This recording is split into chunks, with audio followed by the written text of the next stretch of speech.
時計が好きじゃけへようこそ。タイムペディア岸本です。今回久しぶりに岸本が時計紹介をさせていただきます。ご紹介する時計はボールウォッチ、ここからのトレンドを抑えた控えめなケース径 36mm のマーベライトクロノメーター36をご紹介させていただきます。最初に性能の紹介、次に既存の 40mm のケース系のものと比較をしながらご紹介レビューをしていこうと思います。それではスタート。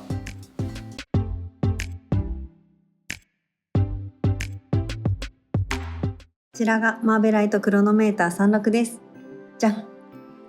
これまで基本性能を高次元で抑えながらあらゆるシーンに合わせて着用できるベーシックコレクションでしたが、機能はそのままに 40mm からダウンサイジングをしたのが今回の新作です。個人的にマーベライトってケース細部至るところが非常に仕上げが綺麗で、なおかつ柔らかい曲線美がデザインに落とし込まれているので、値段の割に高級感が感じられる作りだと思います。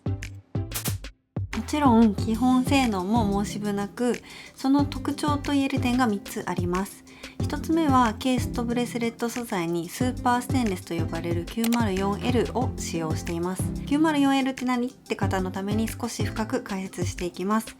海外時計ブランドでも使用しているメーカーが少なく、最高品質のステンレスと呼ばれています。私の知る限りではロレックス、ジン、ボールの3ブランドのみが使用していて、他のステンレスに比べて優れている点をまとめました。こんな感じです。まとめると、硬くて錆に強く、金属アレルギーを引き起こしにくいということですね。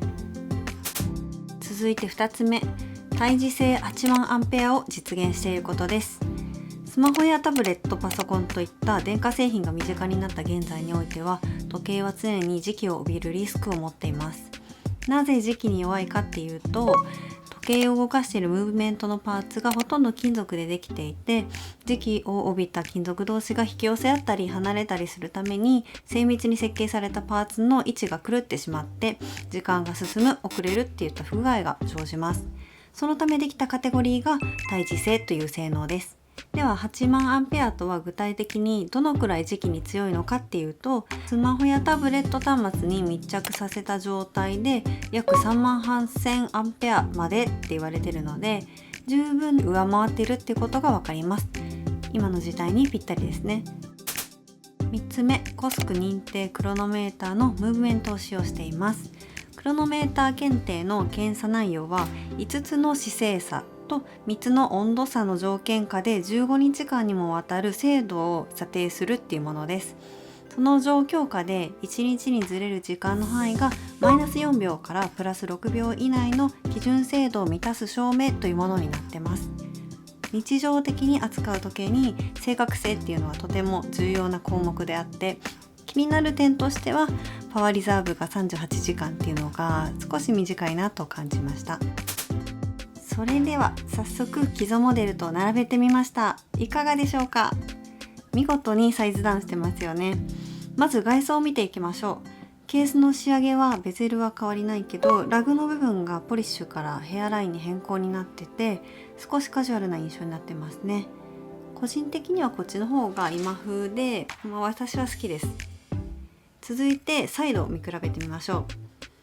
同様の仕上げで厚さも同じ 13.2mm ですが、若干薄くなっているように見える、同じですかね。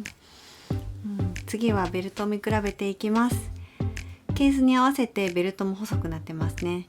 36mm から 40mm、36mm も 40mm 同様テーパーブレスっていう少しずつ細くなっていくタイプで作り込まれてますね。いや待って、仕上げは36mm の方が中央のコマがヘアライン仕上げになっとるけ、見比べてみると結構違いますね。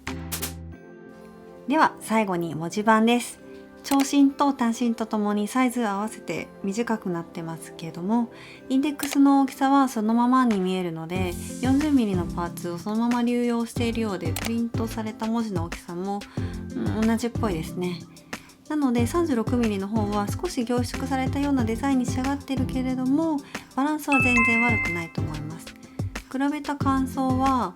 40mm の方が仕上げにポリッシュが多くて、高級感がありますね。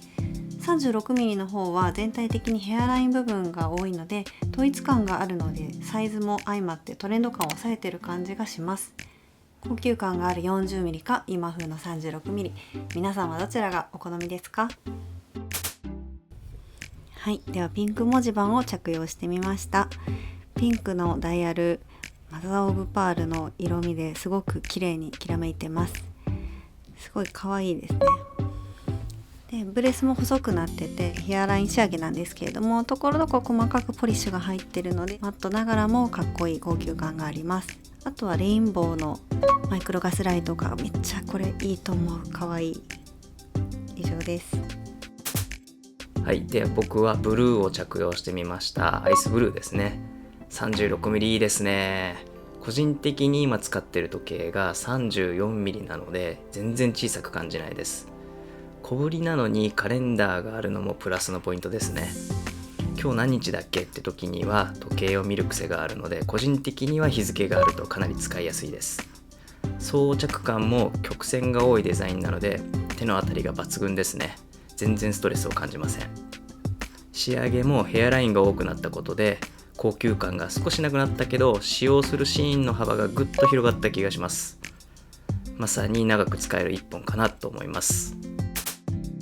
ポールウォッチマーベライトクロノメーター36いかがでしたでしょうか。 36mm っていうサイズは男性にも女性にも使いやすいサイズだと思うんですけれども、だからこそペアだったりシェアだったり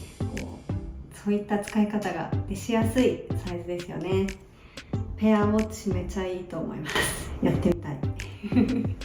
40mm と少しだけ見た目をさりげなく変えてきてるってところもポイントだと思います。皆様はどっちがお好きでしたか？ぜひタイムペディアでも実機を見に来てください。ありがとうございました。